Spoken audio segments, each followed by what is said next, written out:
Hello guys, कैसे हैं आप लोग।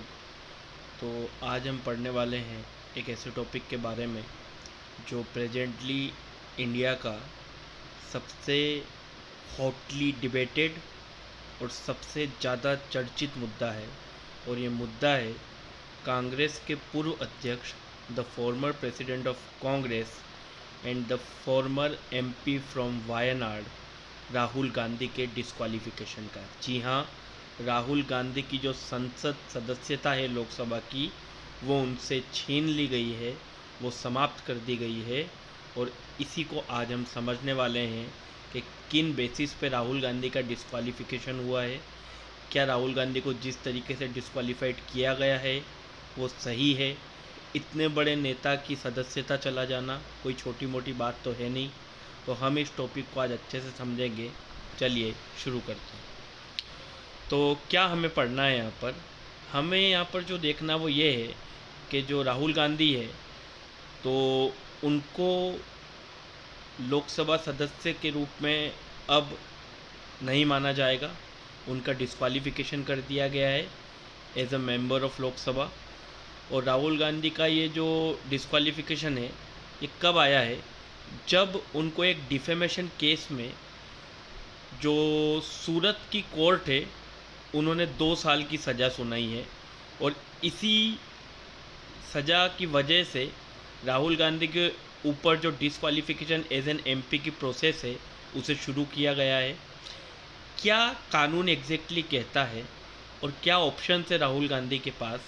क्या वापस से राहुल गांधी की सदस्यता बहाल होगी? ये सब हम आगे समझेंगे। तो देखिए, जो कांग्रेस के लीडर है राहुल गांधी, उन्हें लोकसभा से डिस्क्वालीफाइड कर दिया गया है एक ही दिन बाद जब सूरत में जो सूरत कोर्ट है उन्होंने एक डिफेमेशन केस में राहुल गांधी को दोषी करार दिया है।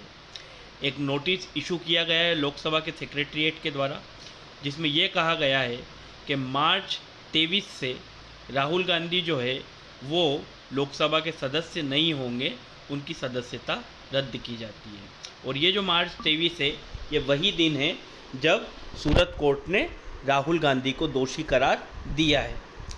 अब राहुल गांधी के पास ऑप्शन क्या है? तो राहुल गांधी के पास ऑप्शन यहाँ पर यह है कि वो हायर कोर्ट में जाएं, वहाँ अपील करें, जिससे कि उनका जो कन्विक्शन है उस पर रोक लगाई जा सके। क्या एक्चुअली हुआ है? तो देखिए, मार्च 23 को राहुल गांधी जो है उन्हें दोषी करार दिया गया और सूरत कोर्ट के द्वारा उन्हें 2 साल की सज़ा सुनाई गई। मतलब उन्हें जेल में, कारावास में रहना होगा 2 साल के लिए। और ये जो है ये उनके ऊपर 2019 में लोकसभा इलेक्शन के टाइम एक केस किया गया था डिफेमेशन का। ठीक है, तो ये जो डिफेमेशन का केस है ये उस टाइम पर उनका एक जो बयान था मोदी सरनेम को लेकर, उसके ऊपर गुजरात में सूरत में एक वहाँ के बीजेपी के लीडर हैं उनके द्वारा राहुल गांधी के खिलाफ एक केस दर्ज किया गया था। ये जो फैसला आया है कोर्ट का, इसके बाद राहुल गांधी का जो डिस्क्वालिफिकेशन है लोकसभा से, उसकी जो प्रोसेस है वो शुरू कर दी गई है। अब हम पढ़ते हैं कि क्या फ़ैसला आया है और किस प्रकार से ये डिस्क्वालिफिकेशन की प्रोसेस वर्क करेगी। तो जजमेंट जो आया सूरत कोर्ट के द्वारा, तो सूरत कोर्ट के जो चीफ जुडिशियल मजिस्ट्रेट है एच वर्मा, उन्होंने एक 2019 के डिफेमेशन केस में राहुल गांधी को दोषी करार दिया गया है। इसमें राहुल गांधी जो है जब वो 2019 में लोकसभा इलेक्शंस में कोलार एक जगह है कर्नाटका में, वहाँ पे प्रचार कर रहे थे, तो उनका एक बयान आया था कि सारे जो चोर हैं, क्यों सारे जो चोर हैं उनके नाम में मोदी ही होता है, चाहे वो नीरव मोदी हो, चाहे वो ललित मोदी हो और चाहे वो नरेंद्र मोदी हो। ऐसा बयान राहुल गांधी के द्वारा उस समय पर दिया गया था।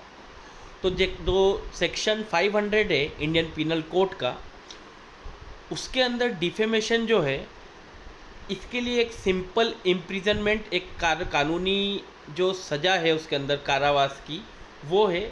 ज़्यादा से ज़्यादा इसके अंदर जो सज़ा हो सकती है मैक्सिमम वो 2 साल की सज़ा हो सकती है और उसके साथ जुर्माना लगाया जा सकता है, या फिर 2 साल की सज़ा और जुर्माना दोनों भी लगाया जा सकता है। मतलब कि इस पर्टिकुलर डिफेमेशन सूट जो होता है इसके अंदर ये जो सेक्शन 500 है आईपीसी का, तो जो मैक्सिमम सज़ा है 2 साल वो राहुल गांधी को इसमें दी गई है।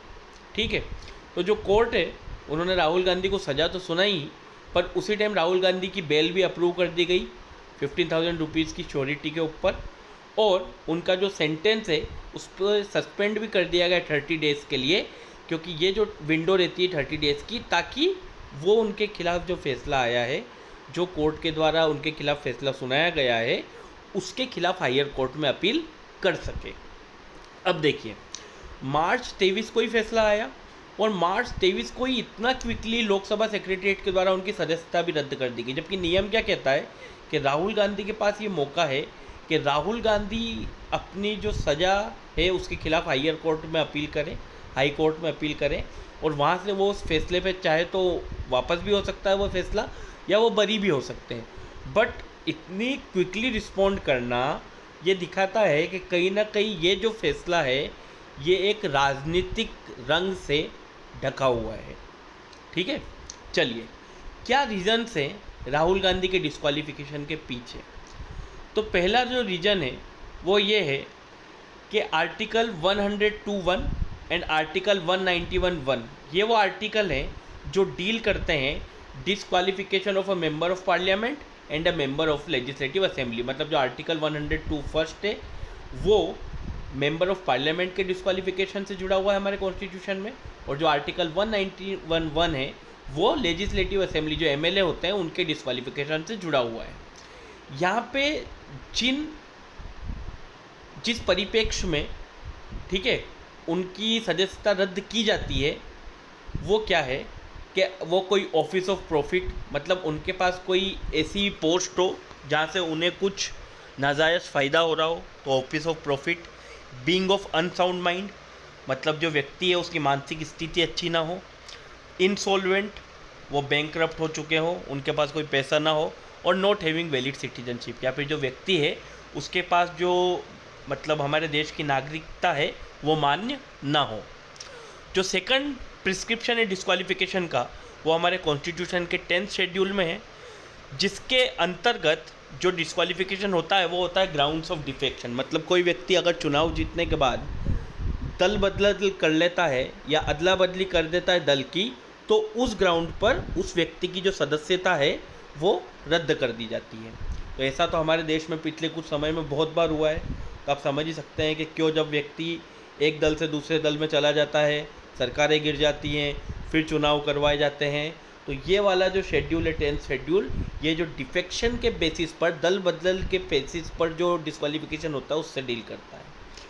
जो तीसरा परिप्रेक्ष्य है यहाँ पर, वो जो हमारा representation of the people act है 1951 में जो लागू किया गया था, उसके अंतर्गत ये जो कानून है ये प्रोवाइड करता है disqualification for conviction in criminal cases, कि अगर किसी क्रिमिनल केसेस के अंदर किसी भी एमएलए या एमपी के ऊपर अगर सज़ा सुनाई जाती है तो इस बेसिस पर उसका डिस्क्वालिफिकेशन किया जा सकता है।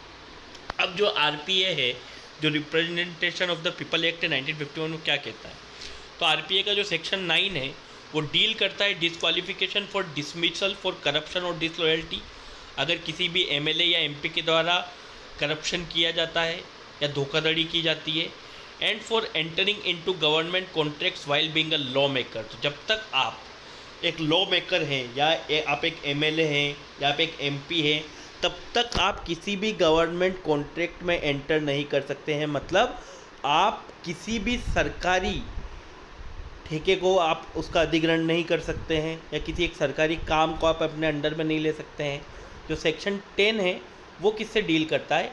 It deals with disqualification for failure to lodge an account of election expenses. अगर कोई व्यक्ति अपने द्वारा इलेक्शन एक्सपेंसेस जो किए गए हैं, जो चुनाव में खर्चे किए गए हैं, उनकी जानकारी प्रोवाइड नहीं कर पाता है, उनकी जानकारी अगर अच्छे से नहीं दे पाता है, तो उस बेसिस पर उस एमपी या एमएलए का डिस्क्वालिफिकेशन हो सकता है।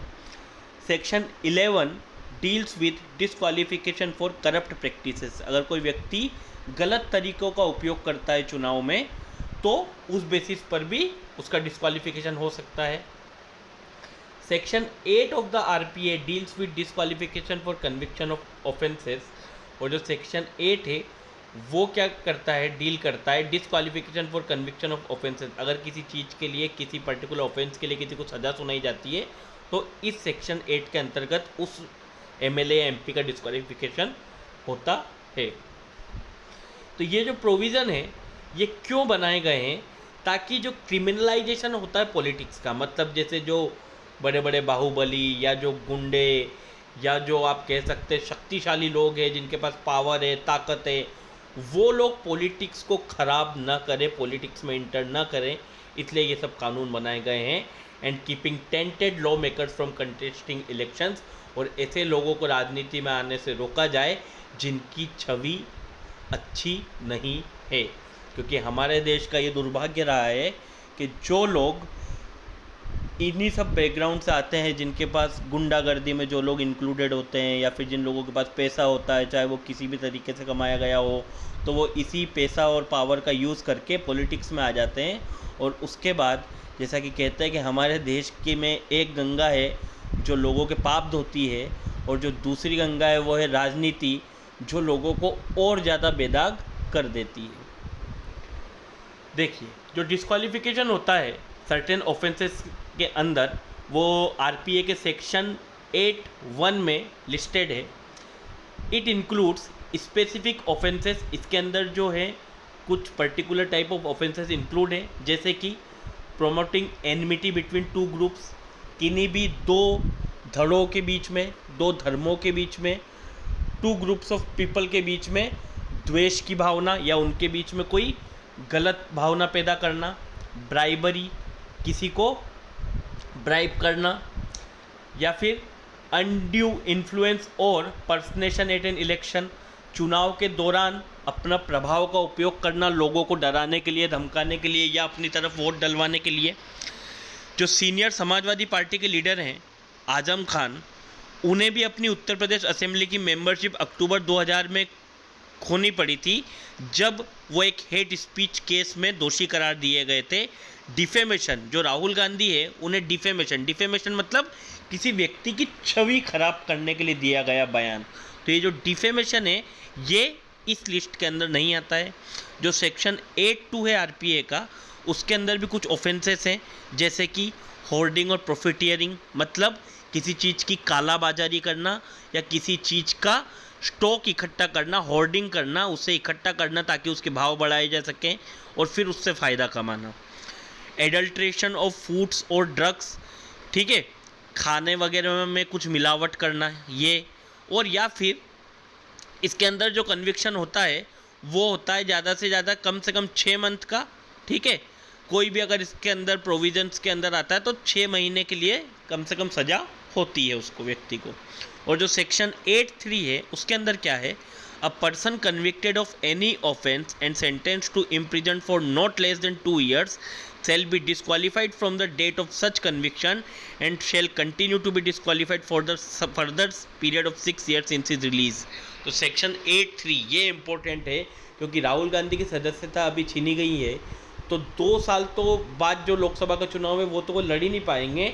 उसके बाद अगला जो लोकसभा का चुनाव 2029 का होगा, 2029 का, वो भी वो नहीं लड़ पाएंगे। इट मीन्स 8 साल के लिए वो चुनाव लड़ने से बेदखल कर दिए गए हैं, अगर ये फैसला कायम रहा तो अगर कोई भी पर्सन कन्विक्ट किया जाता है किसी भी ऑफेंस के लिए और उसे सज़ा सुनाई जाती है जेल की, कारावास की, for not less than 2 years, 2 years से कम अगर वो सज़ा नहीं है, अगर 2 साल है या उससे ज़्यादा है, तो उसे डिस्क्वालीफाइड कर दिया जाएगा उसी कन्विक्शन की डेट से, और वो डिस्क्वालीफाइड ही रहेगा further 6 period since his release, और उनके रिलीज़ होने के अगले 6 सालों तक भी वह व्यक्ति कोई भी चुनाव नहीं लड़ सकता है। इट मीन्स राहुल गांधी की सिर्फ सदस्यता अभी ही नहीं गई है, अगर ये फैसला कायम रहा तो राहुल गांधी न 2024 का चुनाव लड़ पाएंगे, न ही राहुल गांधी 2029 का लोकसभा चुनाव लड़ पाएंगे। अब कैसे ये डिस्क्वालिफिकेशन ऑपरेट करता है? The disqualification can be reversed if a higher court grants a stay on the conviction और decides the appeal in favour of the convicted law maker. तो डिस्क्वालिफिकेशन जो है वो रिवर्स भी हो सकता है, अगर जो हायर कोर्ट है, मतलब जिस कोर्ट ने फैसला सुनाया है उससे ऊपर वाले जो कोर्ट है वो उस फैसले पे स्टे लगा दे, या फिर जो कन्विक्टेड लॉ मेकर है जिनको सज़ा दी गई है उनके पक्ष में फैसला सुना दे। 2018 में एक लोक पहरी वर्सेस यूनियन ऑफ इंडिया का एक केस था, उसके अंदर एक डिसीजन आया था सुप्रीम कोर्ट के द्वारा। उसमें सुप्रीम कोर्ट ने क्या कहा था कि द डिस्क्वालिफिकेशन, जो डिस्क्वालिफिकेशन है, will not operate from the date of the stay of conviction by the appellate court. मतलब अगर जिस कोर्ट में आपने अपील कर दी है वो अगर उस कन्विक्शन पे स्टे लगा देते हैं तो उस तारीख से जो उनका डिस्क्वालिफिकेशन है उसे मान्य नहीं माना जाएगा। तो यहाँ पर इम्पोर्टेंट क्या है कि जो स्टे है वो सस्पेंशन नहीं है सेंटेंस का। मतलब ये जो स्टे लगाया जाएगा, रोक लगाई जाएगी, इसका मतलब ये नहीं है कि वो जो फैसला है वो बदल दिया गया है। तो सेक्शन 389 जो है कोड ऑफ क्रिमिनल प्रोसीजर्स का, उसके अंतर्गत ये कहा जाता है कि ये जो स्टे लगाया गया है it is merely a suspension of sentence. ये सिर्फ जो सज़ा सुनाई गई है उसके ऊपर रोक लगाई गई है, it is not a stay of conviction. ठीक है, मतलब यहाँ पे इम्पोर्टेंट क्या है कि जो सेंटेंस है उसका ही सस्पेंशन नहीं है, बट ये जो कन्विक्शन किया गया है, जो उनके ऊपर उन्हें एक दोषी करार दिया गया है, उसके ऊपर भी स्टे माना जाएगा।